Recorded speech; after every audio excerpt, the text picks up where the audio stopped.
don't know if y'all heard, but we are starting with the stunning news that Finance Minister and Deputy Prime Minister Chrystia Freeland has resigned from cabinet. So Freeland said in a letter that was posted to social media that the Prime Minister told her Friday he no longer wanted her to serve as Finance Minister. Freeland said that she will be staying on as Liberal MP. Now, her announcement comes just hours before she was set to deliver the government's fall economic statement, which should be very interesting. In the Commons today.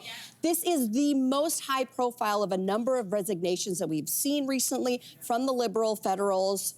What do you think this all means, Jess? I think it means that people who thought Canadian politics were boring might have to reconsider. I'm charged up. I'm just reading all about it, reading about all these leaks that were leaked to the Globe and Mail, and they're saying some leaks came from Freeland's team, saying that that they were at odds. Freeland and Trudeau were at odds because of this budget stuff, and also because she is sort of annoyed that he's taking off the GST and giving away those checks. She's like, she's the finance minister. That's not a good idea right now to give away money. And then that he's leaking stuff to the Globe and Mail about how he's sort of courting Mark Carney all again, maybe to become the new finance minister.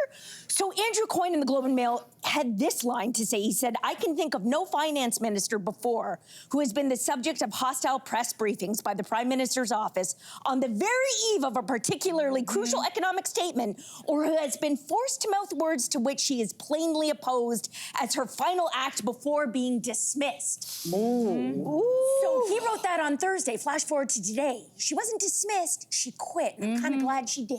Oh. I love that.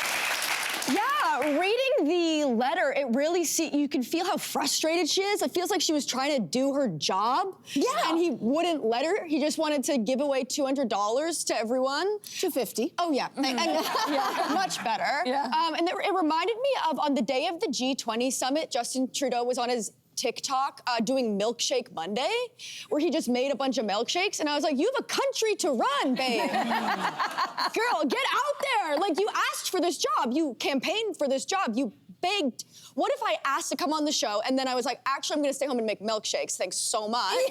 Like, you can feel how frustrated she is with him and how, not scared, but concerned she is about these tariff wars that Trump is proposing as well. And I'm scared too, so me and her were like this on that. Yeah, I get it. Yeah. Well, I'm gonna be a gossip for a second because I think this is juicy. As you were saying, Canadian politics is usually very like, and so I appreciate that we're having a little spice. I woke up this morning, someone's like, Chrystia Freeland quit, and I was like, she did what?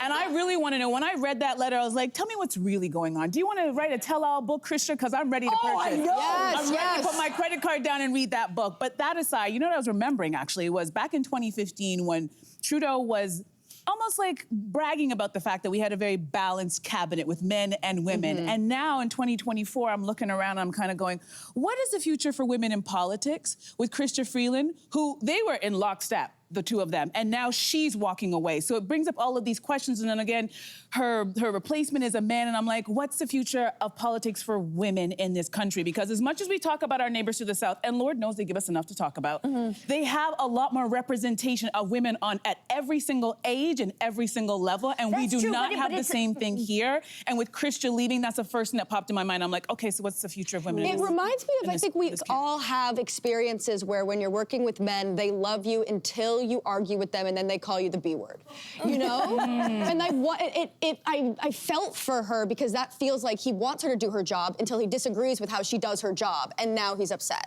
I guess, you know what, I don't disagree with any of you. I think everybody has got great arguments here. I think for me, the one thing that I stand back and say, as much as I'm sad to see a woman who is the very first ever finance minister that Canada has ever had step away or feel pushed out of her job, I feel that is sad. I think we do need women at all levels of government, 100%. The flip side is, we all know it, this government is floundering. Yeah. It's floundering. Yeah. And this, to me, is the last Hail Mary that the Prime Minister can throw to try to shake something up. If the rumors hold true, he's looking at a cabinet shuffle before Christmas, maybe by this Wednesday. If you are reading some of the rumors, again, I can't believe I'm saying rumors in Canadian politics. I know. In the same sentence. Who's doing I? all the leaks? Who's doing all the leaks? So to me, if he is, which is rumors, that he's courting Mark Carney, who was the former governor of the Bank of Canada, former governor of the Bank of England, he has got a massively, amazingly long resume. If you're going to come into a Trump era again, you better have all your soldiers lined up.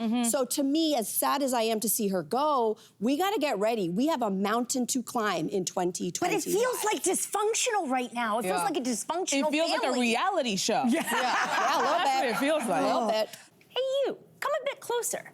We've got so many more must-see interviews, spicy debates, lifestyle tips, and pop culture moments. So subscribe to our channel by tapping the logo below and don't miss out.